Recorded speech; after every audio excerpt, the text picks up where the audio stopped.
It is so great to be back with you, Jennifer Mowdy, the Literary Cat Company in Pittsburgh, Kansas. Not just a bookstore, but a cat store, so to speak, adoptable cats. We really enjoy talking about books together that are about cats. And I like to send people to your store to buy them, which you can do virtually, people. You don't have to drive or fly to Pittsburgh, Kansas. But that's a lot of the reason that I love to talk to you because you're a brave cat lover and you thought, okay, I'll open a cat store and a cat adoption cafe. I call it a cat store because it's Hmm. funny. And a bookstore in an area where you don't have bored rich people, you have regular people. And yet you're doing fine. They come in, they read books, the kids hang out with the cats, people adopt them. We're very proud that Cat It has, oh, look who's there. Who dat? All your cats have jobs. This is Mike Miowski. He is Hi, our Mike. assistant to the assistant to the regional manager. Yes, I thought that he's working his way up in, Yes, he in is. the hierarchy. He is. He is. Um, but it's really nice that Cadit gave you a bunch of adoption goodie baskets for people who adopted some Yep. of the cats that came from you. So And they it's what, sponsored some of our adoptions, which was yes, amazing. yes, they underwrote them, which is great. The more cats who find homes, the better. And if finances are a barrier, it's wonderful when people and companies and individual rescues, like the one where you get your kitties from, can step in and lighten that load and make sure that cats Absolutely. get a good home. So there's an interesting, curious book that you actually gave away in a raffle recently for the second anniversary of your store, Hmm. and it's Kay Le Guin's Book of Cats. And anybody who's watching on YouTube, it's a beautiful book, gorgeously produced. Here's the inside. I don't know if we call this the fly leaf, but it's all many of her drawings of cats, which are throughout the book, cartoonish and very New Yorker-ish, very chic, very interesting, very artistic. I didn't know who she was, and I thought, oh, Jennifer's the literary one in this group. She'll know because apparently, although she's passed away, and this book has been put together, a compilation of extraordinary and interesting and weird and peculiar and good poems that she wrote while she was alive and drawings and a whole sort of a cartoon, like a graphic novelette, lots of fun and funny drawings. So all I read was, oh, she was a very famous science fiction writer. So I've never read science fiction. I'm not even one who reads Harry Potter. I'm a bore. I'm so literal. I can read children's books. I totally believe the borrowers really were little people who lived Yes, onto the floor. I believe Stuart Little did take a boat, absolutely. but I have trouble with humans. Fantastical. Did you know Ursula K. Le Guin? I did not. I had to look her up too. I'll be darned. And she was known for being a cat person. So somebody intelligent, we should look who edited it, but somebody thought this is a lot of really precious. Oh, the Library of America. This is a fascinating publisher. They actually publish little known or neglected or overlooked works by authors. So that's pretty interesting. And they have a number of other really interesting books. How they found her, who knows? So here's an example, a double page spread of cat Tai Chi. And she's got wonderful, again, sorry if you're not watching on YouTube, but you can find us on YouTube. Wonderful, funny, with captions, absolutely darling drawings. Those are Very, adorable. oh, they're so good. She was clearly quite the artist. One is Carry Kitten to Mountain. She makes up names for these Tai Chis. The book is a great gift book, and it would be a great gift book even for people who just really enjoy animation or Hmm. illustration, because the woman was clearly multi-talented and a sense of humor. Sure. Perfect for the holiday season. Perfect. And again, we say to you, if you need to get like recently I had to go to Amazon because I wanted the better than bouillon lobster. Okay. That is not sold in stores anymore. So if you need something obscure or weird and no stores near you carry it, go ahead and use Amazon. Please don't use them for books because Thank you. the heart and soul of books are authors and editors and publishers, and then independent bookstores, because a store like the Literary Cat Company introduces people to books they would not otherwise find. Mhm. Jennifer curates her store. It's not just a dumping ground for anything that's a book or a book that might be about cats. And I know you don't really only have just books on cats, but on this show, that's what I focus on. When after we've talked about this, I hope that some of you will say, I want to see this book of cats. And if I don't love it, or after I read it, I'll read it gently and then I'll give it to my mother-in-law, who's a real cat lady. I have a Mhm. hope that you will like it so much. You'll keep it for yourself. Kind of one of I those. think it would be one that would look gorgeous sitting on the shelf too. Absolutely. Absolutely. Or sitting on the bedside table. Very impressive. Great looking book, beautifully produced. And you can go to the Literary Cat Company online. And Jennifer will not only be glad that you send her an email and say, heard about it on the show, please send me a copy. But maybe Jennifer will say, what are your other tastes? And she'll make you some other suggestions, Absolutely. which is how we pay it forward. So I'm going to give you poetry is really hard to read aloud. It's hard even if you're the poet, where you at least know what the timing and the pacing should be. Mhm. It's harder if you're just the outside reader.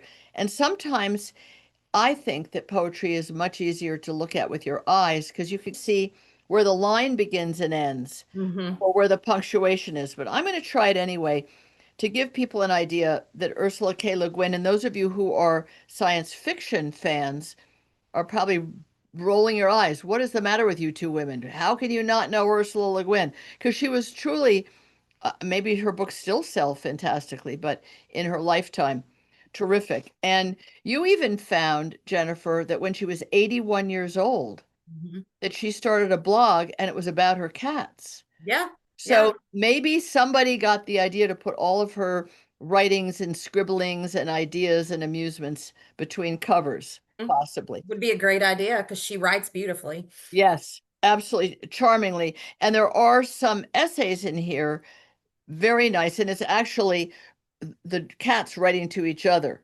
Oh, Like adorable. Zorro to Opal and Federica. So first, the only way to really get this across is I'll read to everybody a poem, and then I'll read you the cats writing to each other. It's pretty darned original and charming. So we have Entanglements, March 28th. Black cat, amiable visitor. Let's give each other all the pleasure we can, quick. Yes, sitting on each other in the sunlight and stroking each other with our hands and faces, being warm and tender and enjoyable. Yes, we should enjoy each other while we're in the sun together, because all my black cats here die, and my friend here dies by his own hand that lifts and lifts the glass, and the sunlight doesn't last long here, with the land wind blowing and blowing tender and relentless to the salt abyss, no place for a cat or a friendship. Night of March 28, 29. Black cat, don't twist my heart around your crying, crouched at my door with a dusty forehead, all night crying and waiting for a person who's no good to you. Is a caress a promise?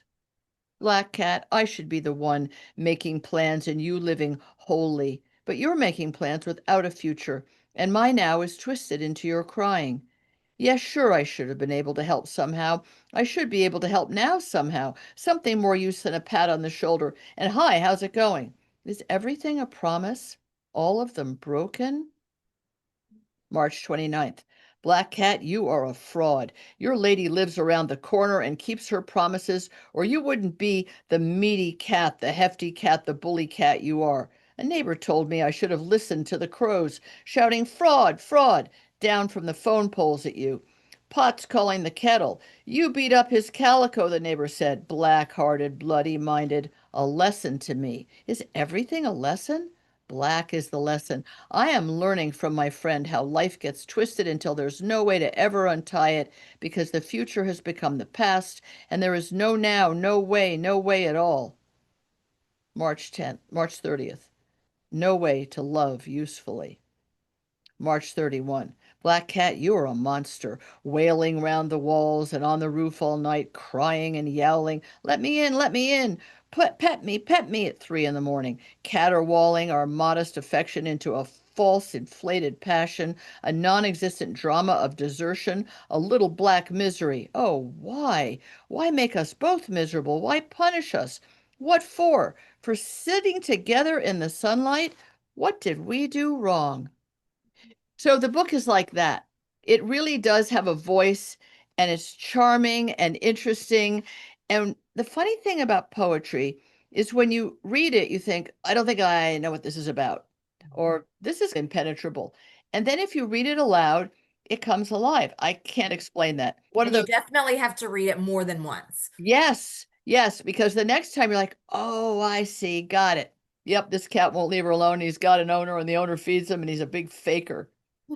So I'll read you one one little part of a series, December 2010, Zorro to Opal and Federica. When did she die, Jennifer? This is 2025, and you said her blog started, I think, in 2010 when she was 81. 2010, yes. I think she died in, I thought I knew, maybe not. Well, Wikipedia needs to do a better job. I will find it. The point is that she was old when she wrote this, Yes. I'd say, in 2010. So this is quite charming. And it's one of many of these kinds of missives from one cat to another. Zorro to Opal and Federica. Dear Opal and Frederica, I want to tell you about the mouse I caught. I have let my humans catch the other mice under the sink in the kitchen because the mice have an escape hole there, but the humans have this box trap, and all I have to do is stand at the cabinet door and lash my tail and make my eyes into searchlights until they realize there's a mouse in there and set the trap for it. The mouse in the attic study was, however, more accessible to me, and after long strategic planning, I caught it by knocking over a wastebasket and a few other things in a prolonged, noise-producing, highly satisfying chase scene. I then brought it down to the front bedroom, where naturally I released it so I could play with it educationally. It played with me a little bit, but then cheated and got down into the furnace grate and disappeared, which is unfair. They watched with great interest, I will say that for them, but I doubt they learned much. How can I teach them how to catch mice without traps if the mouse does not cooperate? I ate the first mouse I ever caught and part of the second one, but then decided that they are far more interesting and valuable educationally. Wishing you asparagus, calf's liver, and sufficient ham, your friend at a distance, Z. So I think that I hope that's enough of a taste for people to reach out to Jennifer at the Literary Cat Company and say, shoot me over a book of cats, because it really is a gorgeously produced book. One of those books you think, oh, this is how beautifully they used to make books. So the front looks like that with gorgeous gold and the cat's head, and then the back is the cat's fanny. I And didn't even notice that until you did that just now. everything about the book is so arty and so charming. Adorable. It's got all these little touches like that are really terrific. And here's just a nice little thing. The proceeds from the sale of this book will be used to support the mission of Library of America, a nonprofit organization that champions the nation's cultural heritage by publishing America's greatest writing in authoritative new editions and providing resources for readers to explore this rich, living legacy. Isn't that nice?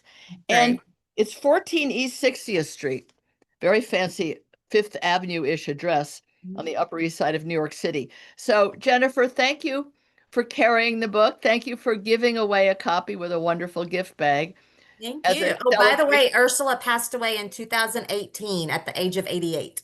Okay, good. So now we know that. So Now we know. it's been a while. Yeah. Somebody thought, you know what? Look what I found in all these dusty boxes at her house. And somebody told the people at Library of America, and we have this gorgeous book. So, Jennifer, thank you for sharing it with me and with our audience and for carrying it. And I know that when people have a chance to buy a gift that's a book, they're going to go to the Literary Cat Company. We hope so. We hope so. Take care. Thanks so Thank much. you. Bye-bye. Bye, Tracy.